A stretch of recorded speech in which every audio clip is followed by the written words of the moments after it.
Olá, meus irmãos. A paz do Mestre Jesus esteja com todos vocês. Que Deus abençoe quem me ouve, que o Senhor Deus Todo-Poderoso possa vir falar conosco sempre por intermédio da sua santa e poderosa palavra. Palavra que é poderosa para nos instruir e dar direção a um futuro de felicidade e aquilo que nós temos esperado, não é verdade? Como que está o coração, minha irmã? Como que está o coração, meu irmão? Que Deus abençoe seus projetos e sonhos e que você possa ter forças encontradas no Espírito de Deus para vencer tudo aquilo que tenta te parar, superar os obstáculos e chegar à linha de chegada. Esse é o desejo do meu coração. Vamos lá para a nossa conversa? O texto hoje, para a nossa breve reflexão, na verdade, um versículo apenas, está na Epístola de Paulo aos Romanos, capítulo 6. Quero ler com vocês o verso 19. Diz assim: Use o exemplo da escravidão para ajudá-los a entender isso tudo, pois a sua natureza humana é fraca. No passado, vocês se deixaram escravizar pela impureza e pela maldade, o que os fez afundar ainda mais no pecado. Agora devem se entregar como escravos à vida de justiça, para que se tornem santos. Glória a Deus. Eu gosto de como Paulo descreve esse versículo, porque mostra uma das guerras que é a mais importante, irmão, contra a nossa carne. Na verdade, todas as três estão ligadas, os três inimigos. O nosso ego, que se vale justamente da nossa carne para deixar que Satanás, que é o terceiro inimigo, ego, carne e Satanás, venha justamente a nos escravizar. O ego fala do nosso conhecimento, daquilo que nós sabemos, irmãos. E a carne fala justamente do nosso corpo, do pecado. O pecado, Satanás e o nosso próprio ego, a nossa própria ignorância, nos leva justamente a uma vida de escravidão. E Paulo escreveu essa carta justamente para combater os falsos ensinos e também para nos mostrar que nós somos salvos mediante a fé no Filho de Deus, ou seja, a fé no Filho de Jesus Cristo. Não pelas obras, mas pela fé. Agora que a fé exige obras, irmãos, isso de fato nenhuma é algo retratado nas Escrituras. Na verdade, não é uma exigência. A exigência, ela se dá a partir do momento, e eu quero colocar aqui não de forma pejorativa, para que nós venhamos atingir o propósito, ou seja, o aperfeiçoamento em Deus, daquilo que nós nascemos para ser. E mediante isso eu quero fazer algumas aplicações pertinentes, meu irmão, a esse versículo. Começa dizendo assim, ó: uso o exemplo da escravidão para ajudá-los a entender isso tudo. Eu gosto dessa expressão, entender isso tudo, irmão. Por quê? É da vontade de Deus que nós venhamos a ter pleno entendimento de tudo aquilo que Ele está fazendo. Ele não quer esconder nada de nós, Ele quer que nós tenhamos plena compreensão justamente daquilo que Ele está fazendo. Deus quer, meu irmão, que nós saibamos. Ele quer, por isso muitos pregadores usam promessas, pregam sobre arrependimento, pregam sobre tudo. Por quê? Porque tem que ter o pleno entendimento da ação de Deus em nossa vida. Mas eu quero me apegar muito aqui ao que Paulo fala. Usa o exemplo da escravidão, ou seja, a analogia, o exemplo da escravidão para ajudá-los a entender. E essa é uma verdade bíblica, meu irmão, que Deus nos ensina através dos exemplos. Muitas vezes Deus vai nos falar. Muitas vezes Ele vai mostrar em visões, não vai deixar nós vermos. Mas muitas vezes Ele vai mostrar o exemplo, seja de outros, seja dele mesmo, ou seja mesmo em nós. É por isso que às vezes nós colhemos uma colheita ruim e às vezes outra boa. Por quê? Porque Ele nos ensina através do exemplo.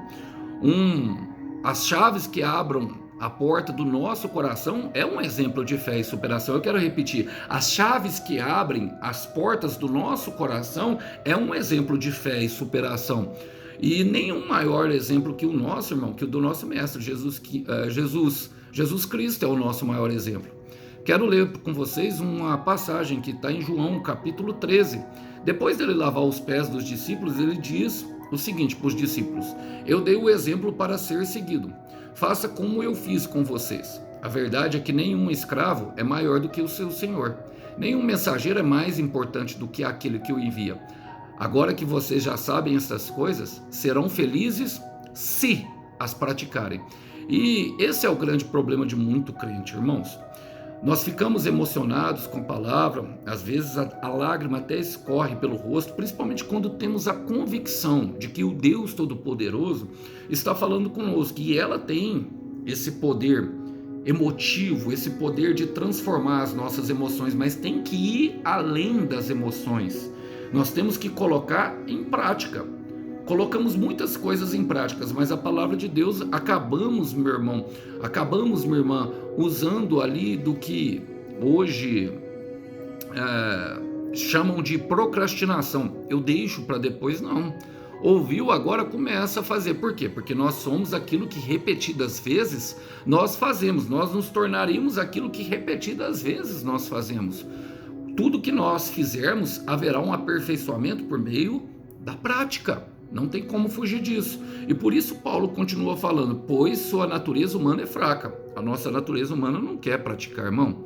E o que ele está dizendo? Um conhecimento que é relatado nas Escrituras e que muitos negam. A carne é fraca, irmão. A carne, de fato, ela é fraca, ela é desejosa de pecar. E não podemos usar isso como desculpa. Não é essa a intenção de Deus. Eu gosto da passagem de Getsemane, a qual Jesus está ali na maior luta espiritual travada até hoje sobre o solo desse planeta chamado Terra, aonde ele ia se entregar na cruz. Inclusive, a etimologia da palavra Getsemane significa aperto. Quantas pessoas têm passado aperto pelo coração? Quantas pessoas têm lutado contra o pecado e chegaram a esse lugar do aperto, ao lugar da angústia, ao lugar aonde o servo angustiado se tornará um homem ressuscitado pela vida do Espírito. Servo sofredor. Servo sofredor foi o que foi o Senhor Jesus. E é o que ele nos chamou a ser, irmão. Nós passaremos pela angústia do Getsemane. Era algo travado ali no Espírito. E o que acontecia? Os discípulos, irmãos, estavam dormindo. E o dormir fala justamente do quê? Do sono, da indolência, da inconsciência diante de tudo que está acontecendo. Quando estamos dormindo, atingimos o grau de inconsciência. Não percebemos, dependendo da profundidade dos sonos que entramos, nada que está acontecendo ao lado. Eu atinjo isso, irmão. Eu durmo, como eu falo, como uma pedra. Eu durmo muito bem. E glória a Deus por isso, porque passei por muitos momentos de insônia e valorizo muito o sono que Deus me dá. E por isso eu valorizo a vida que Ele me deu. Esse é um dos motivos. Passei muitas noites em claro e isso traz um enorme prejuízo. Mas aquele sono ali era durante uma batalha espiritual. Era um sono de preguiça, irmão. Era um sono de pessoas que não estavam dispostas a travar uma batalha. E fala do sono da indolência, do pecado, o mesmo sono de Jonas fugindo da vontade do Senhor. O sono da indolência que tira a dor do pecado e o prazer, a dopamina, doses de dopamina, elas têm esse poder justamente de tirar o sofrimento. Por isso muitas pessoas chegam a esse estado, porque a carne, ela de fato é fraca, irmão. Em Mateus 26, versículo 41, o Senhor Jesus diz, fala assim, vigiem e orem, de outro modo a tentação vencerá vocês. Eu quero repetir, de outro modo a tentação vencerá vocês. Fora de qual modo, irmão? Do modo de vigilância e de oração. Pois o espírito, na verdade, está disposto, mas o corpo é fraco. Muitos crentes usam isso como pecar, como desculpa para pecar, irmão, sabendo que a graça de Deus está disponível. Eu até creio que um crente que pecou a vida inteira, no último momento, se ele tiver uma transformação mental, eu não sou juiz de ninguém, é Deus quem julga. Ele pode viver em pecado, viver pecando a vida inteira, sempre caindo, sempre à margem ali no abismo do pecado, só não pode reclamar das consequências do pecado, não é verdade, irmão? Uma pessoa que vive assim não pode reclamar. Ela ainda assim entrar no céu. Eu acredito que sim, irmão. Por quê? Porque Deus, ele é misericordioso, tanto que ele fornece a graça toda vez que nós caímos, e isso é uma verdade. O que ele não poderá ter, meu irmão, é uma vida de plenitude. Não poderá ter. E aqui eu falo que, porque o pecado, ele tem uma tendência muito grande de nos chamar, irmão, a cair nesse abismo e a não voltar mais. Então eu aconselho, não fique brincando no abismo do pecado, irmão. Não fique brincando aonde você possa dormir. como o Senhor Jesus fala, se a tua mão te faz pecar, fecha, corta a sua mão. O que ele está falando? Corta justamente a fonte do pecado, irmão. Olha, por isso Paulo continua a mensagem aqui, ele fala assim, ó, por quê? Ele chega justamente na questão do pecado, fala assim, no passado vocês se deixaram escravizar pela impureza e pela maldade. Ele mostra justamente aonde as portas, da onde o pecado cria domínio sobre nós, para que nós venhamos a ser escravizados, justamente pelo pecado. Muitas pessoas que tentaram justamente lutar contra a carne, sem o Espírito Santo, lutar sem a ajuda de Deus, irmão, chegaram justamente desse lugar de escravidão. Usaram a graça para se justificar, mas não usaram a graça para aperfeiçoar. Usaram a graça de Deus justamente para ficar no lugar onde estão, um lugar de mediocridade. Por quê? Porque gostam da impureza e da maldade. A impureza, irmão, ela é diferente do pecado. A impureza é aquilo que nos contamina, fala do que nós vemos e do que nós ouvimos. E a maldade fala daquilo que está no nosso coração. Irmãos, olha, eu vou dar um exemplo bem claro. Um homem e uma mulher que chega na igreja, por exemplo, uma das primeiras coisas que eles esperam é um noivo, uma noiva, alguém para se relacionar. Por quê? Não, todo mundo quer ter um companheiro. Mas ali antes, talvez estivessem nesses aplicativos de namoro e viveram uma vida, irmão, totalmente entregue justamente a esses momentos de dopamina, tentando sanar justamente o sofrimento que vinha por meio de outros pecados, talvez. E a verdade é, irmão, que essa impureza, essa maldade, essas coisas estão ali dentro. Irmão, não tem como se acreditar numa pessoa, por exemplo, que se relacionava com um, com o outro e que, por exemplo, eu vou falar bem claro assim, ó, é muito difícil, irmão, sabe, você se relacionar com uma pessoa que se entrega, sabe, entra no carro de qualquer pessoa e ali, sabe, procura sem profundidade nenhuma uma pessoa para ter um relacionamento, sabe, até numa expectativa de casamento, mas aonde a fonte é totalmente impura. Então não dá. Por quê? Porque o pecado vai te escravidar, é necessário limpar essas impurezas e essa maldade. Olha, em Mateus capítulo 6, versículos 22 e 23, diz que se os nossos olhos forem bons, todo o nosso corpo será bom, mas que se os nossos olhos forem ruins, quão profunda será as trevas em que nós entramos. E está falando justamente por onde a impureza entra. Da mesma forma, o ouvido. Se a fé vem pelo ouvir, Romanos 10, 17 fala, o medo, a culpa e todas as outras coisas também vêm por ouvir, mas algo que não é a palavra de Deus, porque a palavra de Deus, ela de fato, ela expulsa fora todo medo. Quando o amor perfeito vem, ele lança fora todo medo. E o coração, irmão, a maldade ela está ali no coração. Eu li o texto para vocês, vou ler novamente, de Ezequiel 28:15, de quando Satanás foi lançado por um relance de olhar. Ele quis ser igual a Deus. Há uma tendência nossa de autossuficiência, de não querer depender de Deus e de querer ser o nosso próprio Deus e tomar as nossas próprias decisões. Às vezes nós mesmos, irmãos, podemos ser o nosso ídolo. E isso é o que é chamado hoje na psicologia de narcisismo, quando a pessoa é o Deus dela mesma. Eu mesmo faço e eu mesmo aconteço. Vai chegar a um lugar aonde, sabe, haverá um problema.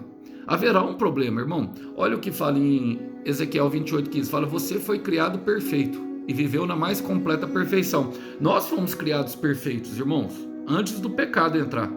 O propósito original do Getsemane, quando Deus vinha na viração do dia para falar com Adão e Eva, naquele momento a nossa relação com Deus era perfeita, o homem vivia em perfeita harmonia com Deus, e isso que é a perfeição. Então, até aquele dia que a maldade achou lugar no seu coração, ou espaço, por isso que Paulo fala, não dei espaços ao diabo, não dei lugar ao diabo. Por quê, irmão? Porque ele, da mesma forma que a maldade achou lugar no coração dele, ele tenta entrar por meio do pecado. E começa justamente com a impureza e com a maldade, com aquilo que vemos e ouvimos e com aquilo que está no nosso coração. É necessário uma purificação.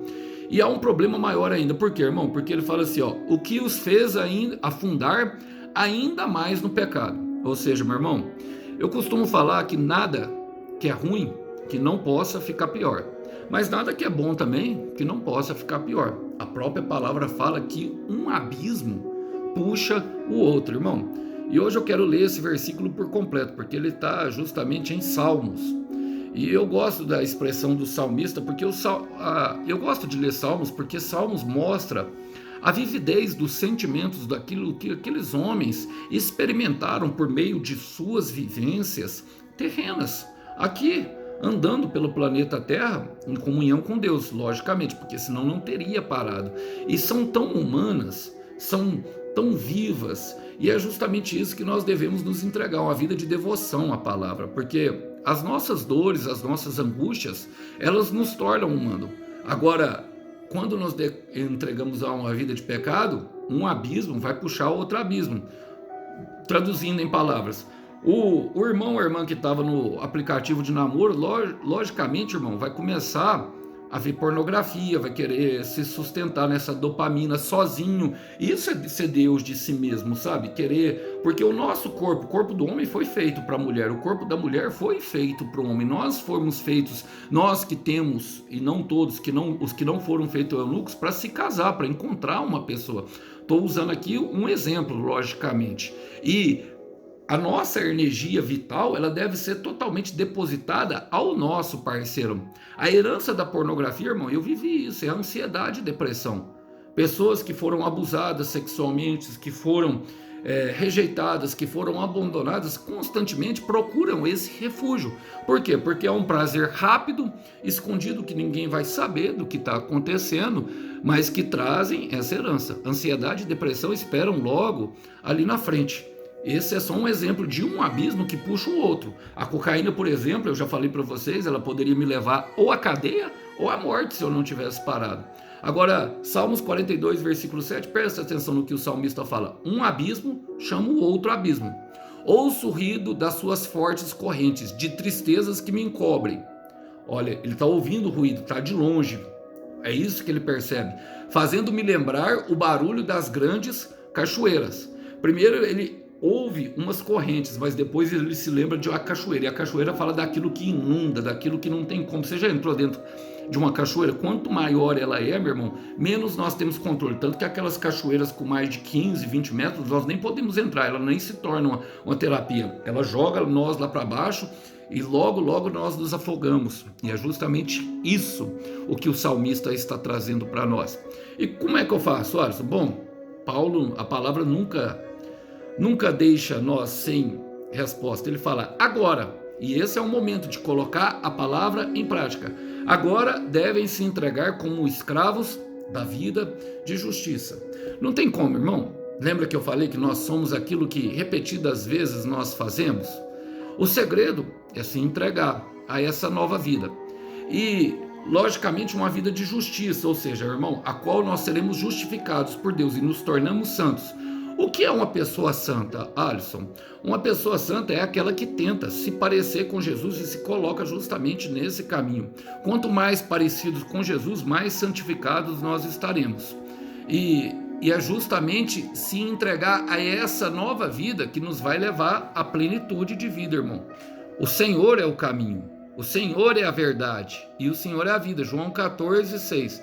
Mas eu quero ler com vocês outro salmo, que está justamente no versículo, capítulo 37, quero ler com vocês o verso 5, o que a palavra do Senhor Deus diz. Deixe nas mãos do Senhor tudo o que você for fazer, ou seja, entregue. Deixar nas mãos é pegar alguma coisa e entregar.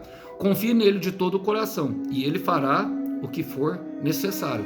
Inclusive para te ver feliz, meu irmão. Inclusive, minha irmã, para te ver honrada, para te ver livre de tudo aquilo que tenta te parar.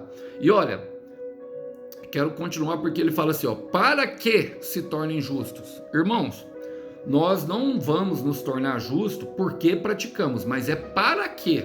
O propósito justamente de chegar a essa vida de devoção e de santidade, irmão, é uma busca de uma vida santa. É a busca da santidade, de se parecer com Jesus. E como que nós parecemos no Jesus, irmãos? Quando nós começamos justamente a exalar ou a nos comportar como ele. Por exemplo, com misericórdia, tratando com justiça e tratando com humildade, com bastante humildade. Ele é manso e humilde de coração. Então o propósito da busca sempre vai ser essa vida. Irmão, e devemos nos lembrar que o mal que nós nos aceitamos é justamente o mal que nos atola na lama. Então, o propósito sempre será buscar a santidade. Essa é a evolução, um caminho de amor. O amor é a verdadeira revolução. E eu quero terminar aqui com justamente um versículo que eu gosto, que está no livro dos profetas menor, Miqueias capítulo 6, versículo 8. Ele diz: ele já disse o que deseja, está falando de Deus, e isso se resume em ser honesto e justo, e saber amar a fidelidade, e ser humilde diante do seu Deus. Que nós possamos abrir o coração no dia de hoje, verdadeiramente, colocando em prática tudo aquilo que nós temos aprendido, para que possamos viver felizes, desfrutando de uma vida santa e os frutos que ela produzem, que é justamente isso: honestidade, respeito, justiça, fidelidade e humildade e mansidão. Esse é o desejo do meu coração, meu irmão. Esse é o desejo do meu coração, minha irmã. Mas é necessário se entregar, ainda enquanto há tempo para se amar. Que Deus abençoe os irmãos. Até uma próxima mensagem. A paz do Senhor Jesus esteja com todos. Tchau, tchau.